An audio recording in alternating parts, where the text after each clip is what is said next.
প্রিয় দর্শক শ্রোতা, আজ মঙ্গলবার 28 জানুয়ারি 2025 খ্রিস্টাব্দ। দৈনিক ইত্তেফাকে শিরোনাম করা হয়েছে ট্রাম্প মোদি ফোনালাপ, বিশ্বস্ত অংশীদারত্ব গড়ে তোলার অঙ্গীকার। যুক্তরাষ্ট্রের 47তম প্রেসিডেন্ট হিসেবে শপথ নেওয়ার পর ডোনাল্ড ট্রাম্পকে সোশ্যাল মিডিয়ায় অভিনন্দন জানিয়েছেন ভারতের প্রধানমন্ত্রী নরেন্দ্র মোদি।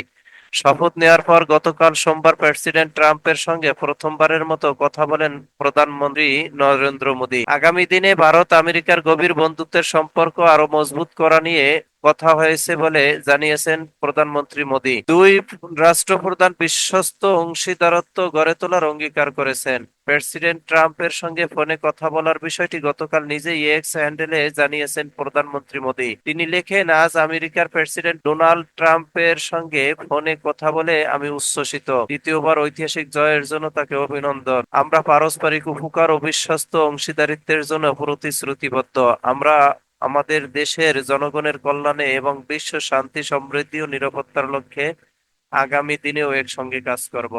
দৈনিক আজকালের খবর পত্রিকার শিরোনাম করা হয়েছে ট্রাম্প মোদির ফোনালাপ। মার্কিন প্রেসিডেন্ট ডোনাল্ড ট্রাম্পের সঙ্গে ভারতের প্রধানমন্ত্রী নরেন্দ্র মোদির ফোনে কথা হয়েছে।